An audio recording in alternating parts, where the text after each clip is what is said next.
I would say that the biggest issue with this show, obviously as a fan of delicious lore, it's not connecting with general audiences at all, and that's why it's failing. Tolkien knew how to write stories. He knew how to write fantasy, so I think if they just adapted that, you'd be doing pretty well. But not only is it just a complete bastardization of his works, it is a boring fantasy show, period. There's quality shows out there. Stiff competition when it comes to compelling television and when it comes to other platforms. Most people are watching YouTube. They're getting their entertainment for free elsewhere.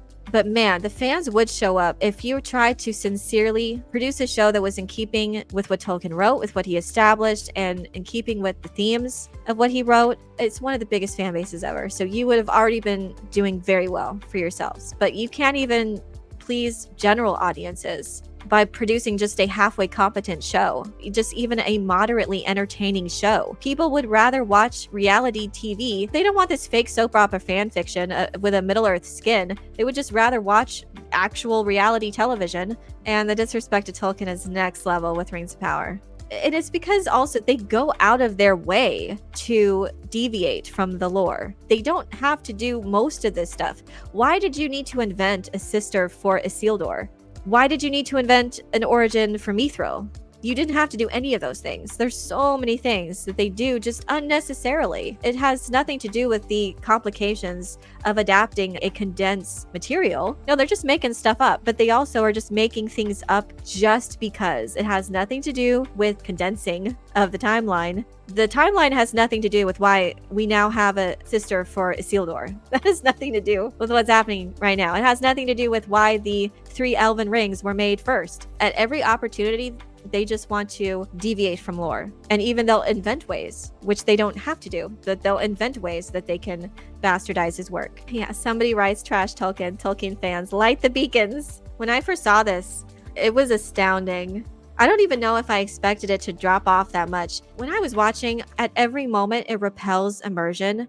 I had to fight to watch it, to stay put, and to concentrate on what I was watching. It was just torturous, just having to stare at the screen with my eyes open. And even now, just talking about it, I'm struggling to remember events and characters. Any audience trying to care, you can't get anyone to care, and let alone remember what happens. And I also saw too that the Rotten Tomato rating for season 2, I think it's still a good tomato, even with audiences. But there was something that I noticed was that Rings of Power season 1, it has a Rotten Tomato score. I think it's like a 30-something%, but it has 25,000 plus reviews. And when I went to go look at Rings of Power season 2, it had only 5,000 reviews. So that's a steep drop off in reviews because people aren't watching it.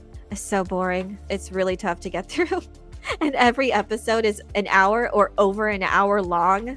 At least with The Acolyte, it was only 30 minutes an episode, so it was boring, but it was at least over pretty quickly. And I remember that Jeremy Johns, who I love his reviews, and I remember he only reviewed the first 2 episodes of season 1 of Rings of Power. And when he realized, because I don't think he knew at the time that it wasn't an adaptation, that they didn't have the rights to tell Tolkien's Second Age stories. And then when he realized it, it was, oh, so this is just very badly written fan fiction. And I'm not into that, so I'm not going to review it from here on out.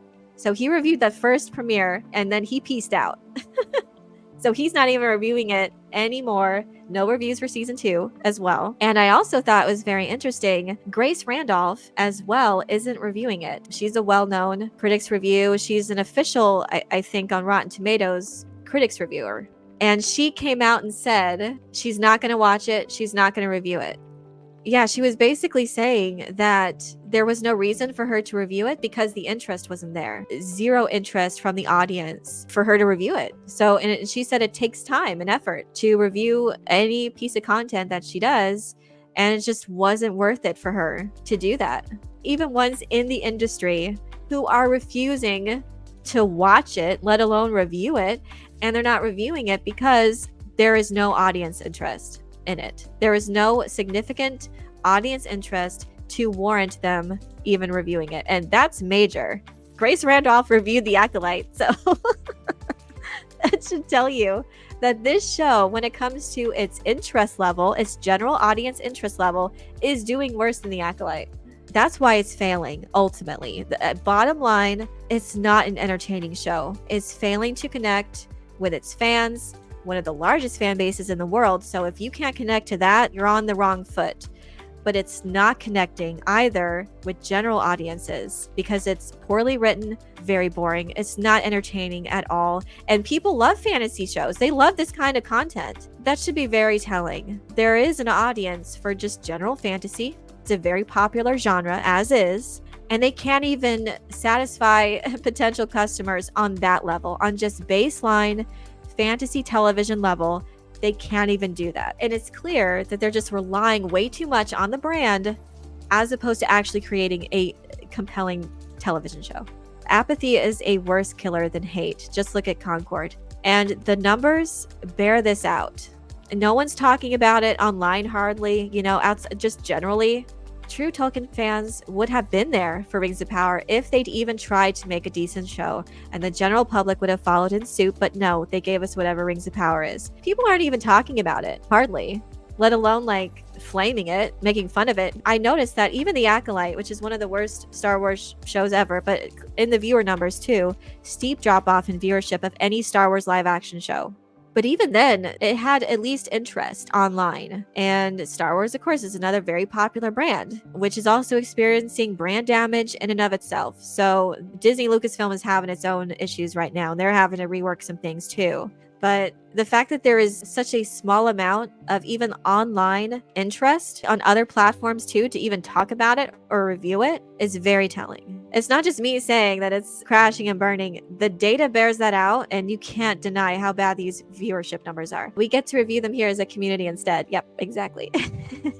Wonder what all the actors meant when they said over and over that they were really hitting the ground running this season. LOL, give me a break. I know.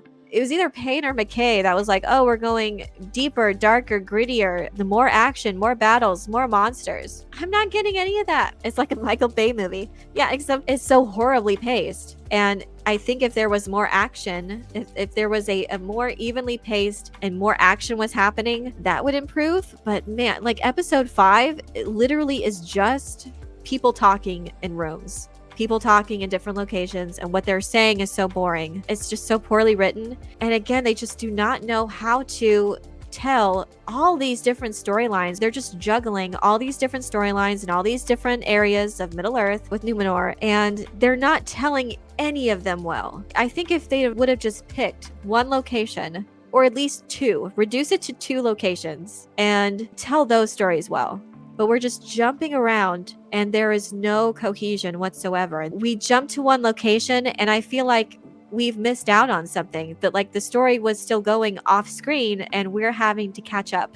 I feel like we're lost. They're having to reestablish. They don't even reestablish what happened previously. We just jump in. Again, with our Farazan and all that. He has the scepter and he's ruling now, I guess, and everything's just Tarmiriel's tossed to the side. Whoever is faithful to the elves, they're going down with that drama.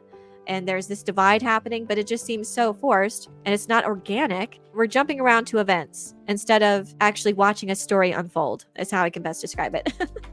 It's just a mishmash of people and places and things instead of an actual story taking place and connecting everything.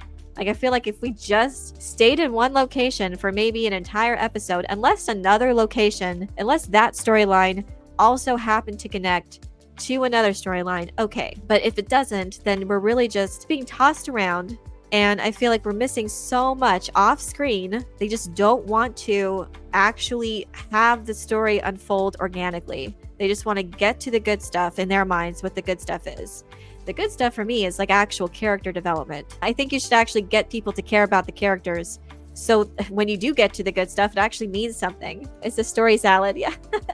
It's a story salad. They took the plots and stuck them in a blender to lay them out in each episode. With just a simple messaging and quick travel, doesn't seem to be consistent in how they portray it. How did Celebrimbor's message get to Gil-galad in a timely manner, but they can't, when it's most urgent, get to him in a timely manner? And again, all of this just unfolding in a completely contrived way, which could have just been prevented if Galadriel was honest right from the beginning about Sauron's identity, or Halbrand's identity as Sauron. Ugh.